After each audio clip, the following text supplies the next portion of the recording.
لەسەر هەمان پرس بۆ گفتوگۆکردن لەبارەی دۆخی سوودان و هۆکارەکانی بەردەوامی ئەم دۆخە لە سوودان بەڕێز جەمیل عەفیفی نووسەر و ڕۆژنامەنووس لە قاهیرەوە لەگەڵماندا. بەڕێز جەمیل عەفیفی سڵاوتان لێبێت و ئەم کاتتان باش. دەوترێت لە ساڵی 1958 واتە تەنها 2 ساڵ دوای وەرگرتنی سەربەخۆی لە سوودان تا ئێستا دا 2019 نزیکەی 14 کودەتا و ڕاپەڕینی جەماوەری لە سوودان ڕوویدا. هۆکاری ئەمە چییە هەموو ڕاپەڕین و کودەتای لە سوودان ڕوادات؟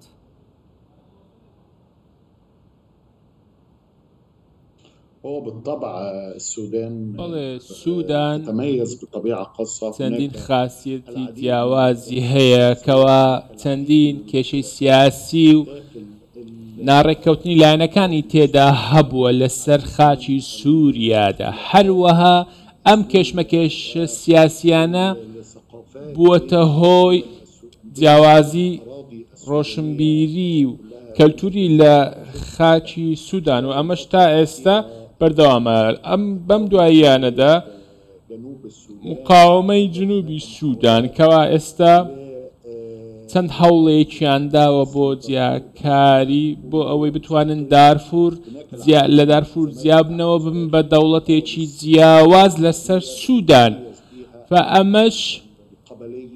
ئەمەش کاریگەری هەیە بەسەر کۆمەڵگەی سوودانیەوە و کاریگەری هەیە لەسەر سەقامگیری ناوخۆیی. بە هەمان شێوە تۆش باست کرد چەندین کودەتا ئەنجام دراوە و وەک وڵاتێکی کودەتا زۆر بووە و کە ئەمەش بۆتە هۆی ئەوەی کێشمەکێشی نێوان لایەنە دەسەڵاتدارەکان و لایەن سەربازەکان، چونکە سوودان خاوەنی چەندین جۆر سامانی سروشتیە.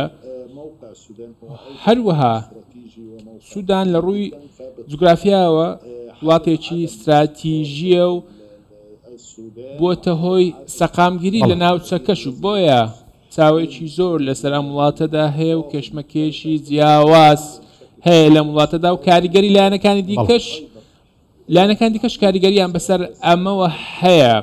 بۆیە چەندین ساڵە دەبینین چەندین کودەتا لە وڵاتە ئەنجام دراوە.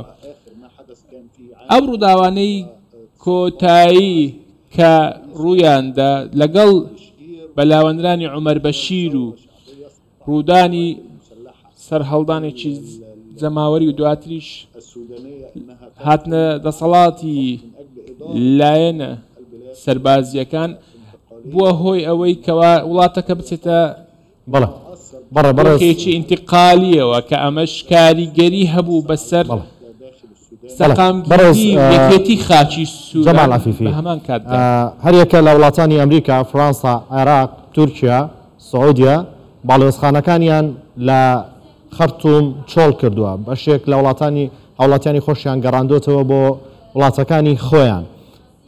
خوێندنەوەتان بۆ ئەمە چێ؟ پێتان وایە تر دۆخی سوودان تەواو لەدەست دەرچووە بۆ ئەو وڵاتانە باڵێۆزخانەکانیان چۆڵەکەن؟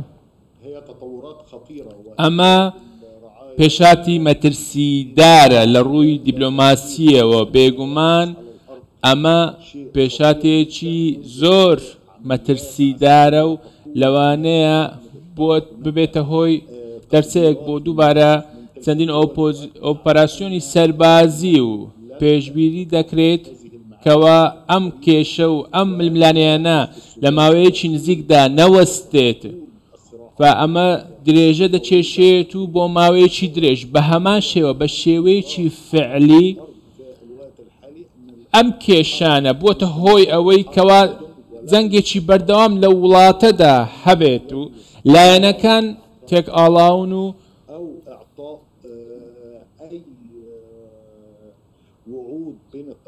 بۆیە هەر بەڵێنێک لەلایەن هەردوو لاوە هەبێت پێویستی بەڕێککەوتن هەیە بۆ ئەوەی بتوانرێت ئەمە ڕابگیرێت، چونکە ئێستا خاچی سوودان ڕوبەڕووی پێشاتێکی زۆر مەترسیدارەوەتەوە. بۆیە وڵاتانی عەرەبی وڵاتانی ئەوروپا بە هەمان شێوە ئەم هەوڵە دەدەن. بەڵێ کەوا بێ دەتوانین وەکو تۆ باست لە گرنگی پێگەی جوگرافی سوودان کرد و هەروەها باست لە بوونی سەرچاوەیەکی زۆری سروشتی لە سوودان کرد. ئەمە واکات دەسوەردانی دەرەکی هەبێت لە سوودانە و بۆ سەپاندنی هەژمونی خۆیان لە سوودان؟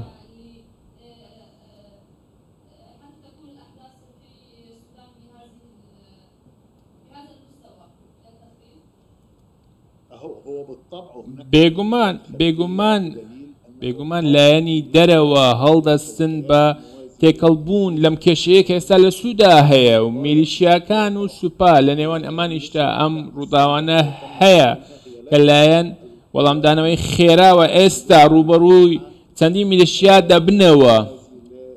ئەمەش هەروەها سوپای سوودان بێگومان خاوەن چەک و پارەیەکی زۆرە، بۆیە چەندین دەستی دەرەچی هەن بۆ ئەوەی بتوانن دەست بەسەر سامانی سروشتی سوودانەوە بگرن. بۆیە هێزی سەربازی بەم شێوەیە ناتوانێت بەرگەی ئەمانەوە بگرێت.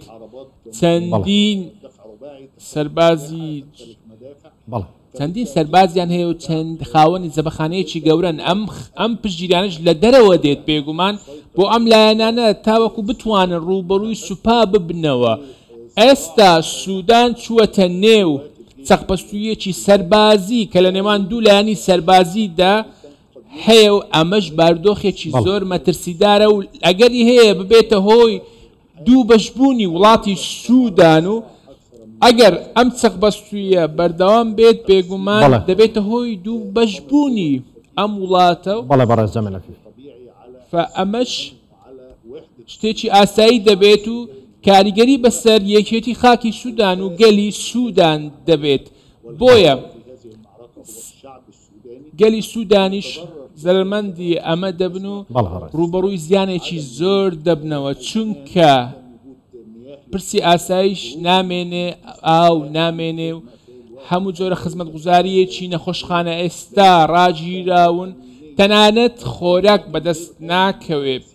بۆیە ئەمە بۆی ئەوەی بەتاڵبوونی شەقامەکان و شەڕ سووەتە نێو کۆمەلگای سوودان و بەردەوام کاریگەری بەسەر ژێرخانی سوودانەوە هەیە. بەڕێز جەمیل عەفیفی نووسەر و ڕۆژنامەنووس لە قاهیرەوە لەگەڵماندا بووی. سوپاس بۆ شرفەکانتان.